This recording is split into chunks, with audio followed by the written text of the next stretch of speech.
তারেক রহমানের জনসভার প্রস্তুতির আরও খবর জানাতে ঠাকুরগাঁও থেকে যুক্ত হচ্ছেন নাহিদ রেজা। নাহিদ, শুভ সকাল আপনাকে। দীর্ঘ 23 বছর পর বলছিলাম তারেক রহমান যাচ্ছেন ঠাকুরগাঁওয়ে।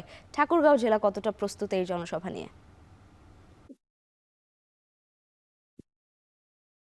শুভ সকাল লাইবা, আপনাকে আমি যদি জানিয়ে রাখি যে দীর্ঘ 23 বছর পর কিন্তু ঠাকুরগাঁয়ে আসছে বিএনপি চেয়ারম্যান তারেক রহমান আজকের এই দিনে। এবং ঠাকুরগাঁও যে সরকারি জেলা স্কুল বড় মাঠ রয়েছে, এই বড় মাঠেই কিন্তু উনি এখানে এসে বক্তব্য দিবেন। আমরা সকাল থেকেই লক্ষ্য করেছি যে দূর দূরান্ত থেকে বিএনপি যেসব নেতাকর্মী রয়েছেন তারা কিন্তু সকালে ভোরবেলায় কিন্তু এই মাঠে এখানে উপস্থিত হচ্ছেন তাদের প্রিয় নেতাকে এক ঝলক দেখার জন্য। আপনাকে যদি আয়োজন বিষয়ে বলি, আমরা লক্ষ্য করছি গতকাল থেকেই এই যে সরকারি জেলা স্কুল বড় মাঠ রয়েছে, এই বড় মাঠে যে তারেক রহমান যেই মঞ্চে বক্তব্য দিবেন সেই জনসভা মঞ্চ কিন্তু প্রস্তুত করা হয়েছে, আলোকসজ্জা প্রস্তুত করা হয়েছে, সাউন্ড থেকে শুরু করে সকল বিষয়ে কিন্তু একটি সকল প্রস্তুতি কিন্তু তারা এখান থেকে জেলা বিএনপির পক্ষ থেকে সেটি নেওয়া হয়েছে। এবং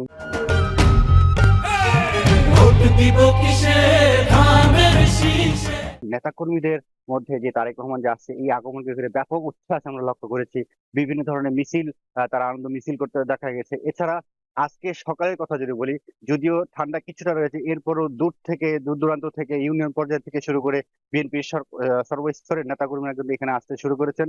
এবং আমরা যতটুকু জেলা বিএনপির পক্ষ থেকে আমাদের যতটুকু জানানো হয়েছে যে এই জনসভায় প্রায় লক্ষাধিক মানুষের সমাগম হতে পারে। এবং আরেকটি বিষয় জানানো হয়েছে যে তারেক রহমান হেলিকপ্টার যোগে ঠাকুরগাঁও যে শহীদ মোহাম্মদ আলী স্টেডিয়াম রয়েছে এই স্টেডিয়ামে আসে এখানে নামবেন। এরপরে বেলা 11টা 30 মিনিটে কিন্তু এই মাঠেই কিন্তু আসে তিনি বক্তব্য দেওয়ার কথা রয়েছে।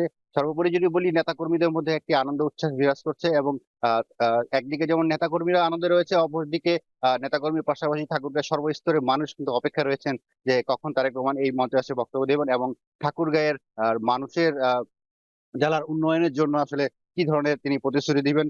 সেই পাশাপাশি নেতাকর্মীরা মনে করছেন তারেক রহমানের ঠিক নির্বাচনের এই আগ মুহূর্তে এই সফর আগামী নির্বাচনের জন্য গুরুত্বপূর্ণ ভূমিকা রাখতে পারে। লাইবা।